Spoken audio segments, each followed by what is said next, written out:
দেশের দরিদ্র অংশের জনগণ বছরে 100 দিনের কাজের গ্যারান্টি ও 100 দিনের কাজের সুনিশ্চয়তার জন্য কেন্দ্রীয় সরকার এমজিএনরেগা প্রকল্প তৈরি করেন। এমজিএনরেগা যে শুধু একটি প্রকল্প তা নয়, এটা একটা আইনও বটে। এই রেগার কাজে বিভিন্ন সময়ে দুর্নীতির সংবাদ মাধ্যমে পরিবেশিত হয়। অহরহ দুর্নীতি ঘটিয়ে চলেছেন বিভিন্ন গ্রাম পঞ্চায়েতের কর্তা ব্যক্তিরা।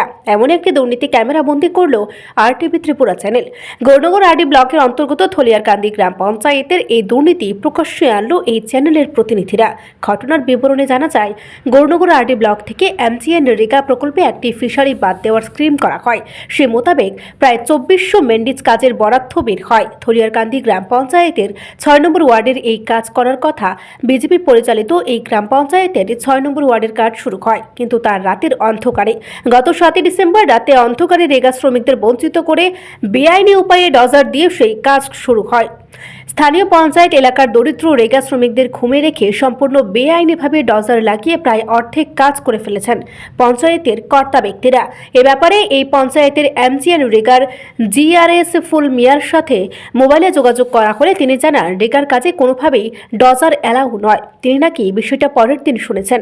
তাকে না বলেই কাজ শুরু করা হয়েছিল। পাশাপাশি ডজার দিয়ে মাটি কাটাটা সম্পূর্ণ অবৈধ তথা বেআইনি বলেও তিনি উল্লেখ করেন এবং এই প্রজেক্ট তিনি বাতিল করে দিবেন বলেও জানান।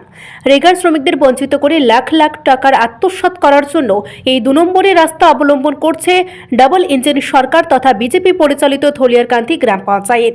অবিলম্বে এই কাজের বরাত বাতিল না করে রেগা শ্রমিকদের দিয়ে কাজের করানোর দাবি উঠছে। আর ডিআরএসকে না জানিয়ে কিভাবে কাজ করানো সম্ভব তাও বুঝে উঠতে পারছে না জনগণ। যাদের ভোটে নির্বাচিত হয়ে আজ পঞ্চায়েতের প্রতিনিধি হয়েছেন, সেই ব্যক্তিরাই নির্ণয়কারী ভোটারদের প্রাপ্য অধিকার থেকে বঞ্চিত করে সরকারি টাকা আত্মসাৎ করে নিতে চাইছেন বলে অভিযোগ উঠেছে। আমরা জনগণকে আরও সজাগ ও সচেতন হওয়ার আহ্বান করছি। পাশাপাশি সংশ্লিষ্ট দপ্তরের সাথে উপযুক্ত ব্যবস্থা নেন যাতে তার দাবি করছি। সাধারণ জনগণও এই দাবি করছেন। সবাইকে তৃতীয় শুভেচ্ছা। আমরা প্রত্যেকেই জানি, অবহিত আছি, রেগা গ্রামাঞ্চলের তথা দরিদ্র শ্রেণীর মানুষের জন্য 100 দিনের কাজের গ্যারান্টি বহন করে। রেগা শুধু একটা স্কিম নয়, এটা একটা আইন। এই আইন থেকে সাধারণ জনগণকে বঞ্চিত করা চলবে না। রেগার আইনে পরিষ্কার বলা আছে, কোনো ধরনের ড্রজার দিয়ে বা কৃত্রিম কোনো উপায়ে রেগার কোনো কাজ করা চলবে না। গ্রামের মানুষ, সাধারণ খেটে খাওয়া মানুষ, দরিদ্র অংশের মানুষ যাতে রেগার কাজ করে পারিশ্রমিক দিয়ে তাদের সংসার প্রতিপালন করতে পারে, এটাই মুখ্য উদ্দেশ্য এই আইনে বলা হয়েছে। কিন্তু আপনারা দেখছেন, আমি যেখানে দাঁড়িয়ে আছি এটা হচ্ছে গৌরনগর আরডি ব্লকের অন্তর্গত থলিয়ারকান্দি গ্রাম পঞ্চায়েতের 6 নম্বর ওয়ার্ড। এই ওয়ার্ডে রেগার কাজ সরকার থেকে প্রদান করা হয়েছে এবং এখানে একটা ফিশারির বাঁধ নির্মাণের জন্য ওয়ার্ক করা হয়েছে। সেখানে রেগার শ্রমিকরা, ওই গ্রাম পঞ্চায়েতের এবং এই ওয়ার্ডের রেগার শ্রমিকরা কাজ করবেন, হয়তো বা অনেক দিন কাজ করতে পারতেন। সেই জায়গায় দাঁড়িয়ে কতিপয় পঞ্চায়েতের প্রতিনিধিরা এবং পঞ্চায়েত সচিব, রেগা মাস্টাররা সহযোগিতা করে, চক্রান্ত করে, ষড়যন্ত্র করে রেগা শ্রমিকদের বঞ্চিত করার নিমিত্তে এখানে গতকালকে রাত্রে অর্থাৎ 7 ডিসেম্বর রাতের অন্ধকারে ডজার লাগিয়ে এখানে কাজ করেছেন। আপনারা দেখতেই পাচ্ছেন, আমরা সম্পূর্ণ ভিডিও আপনাদেরকে দেখাচ্ছি যেভাবে। কিন্তু এখানে যতটুকু মাটি ফেলা হয়েছে সেই মাটি এই জায়গা নয়, অন্য কোনো জায়গা থেকে মাটি এনে এখানে বাদ দেওয়া হয়েছে। কিন্তু এখানে মোটামুটি একটা প্রলেপ দেওয়া হয়েছে যাতে ইঞ্জিনিয়ার বা বিডিও সাহেব এসে দেখতে পারেন যে এটা এখানেই মাটি খনন করা হয়েছে।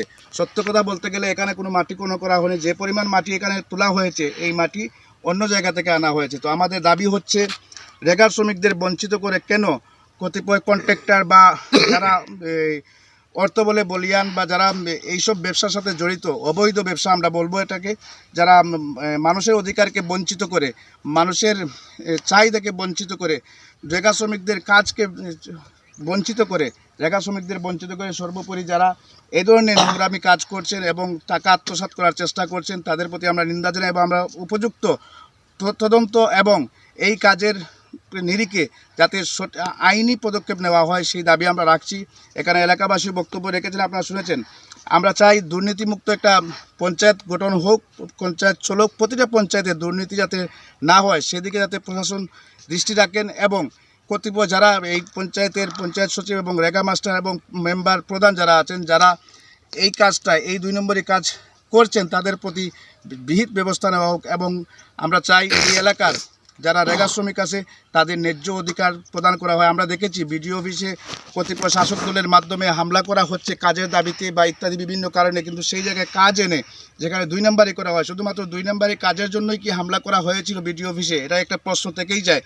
এখানে বিডিও অফিস থেকে কাজ দেওয়া হয়েছে, সরকার থেকে কাজ দেওয়া হয়েছে, সেই কাজকে এভাবেই 2 নম্বরই করে মানুষের অধিকার থেকে মানুষকে বঞ্চিত করে টাকা আত্মসাৎ করার চেষ্টা চলছে। আপনাদেরকে আমরা দেখালাম সম্পূর্ণ ভিডিও, আপনারা দেখবেন। এবং আমরা কতিপয় যে নির্দিষ্ট অফিস বা নির্দিষ্ট আধিকারিক যারা আছেন তাদের কাছে অনুরোধ করব সরেজমিনে এটা তদন্ত করে বিহিত ব্যবস্থা নেওয়া হোক, এবং যাতে কোনো অবস্থাতেই রেগা শ্রমিকদের ন্যায্য পাওনা বঞ্চিত না হয়। এখানে হয়তো বা 40-45 দিন কাজ করতে পারতো রেগা শ্রমিকরা এই ওয়ার্ডের বা এই গ্রাম পঞ্চায়েতে, সেই জায়গায় 1-2 দিনে ডোজার দিয়ে কাজ ছেড়ে ফেলা হচ্ছে, মানে রেগা শ্রমিকদের বঞ্চিত করা হচ্ছে।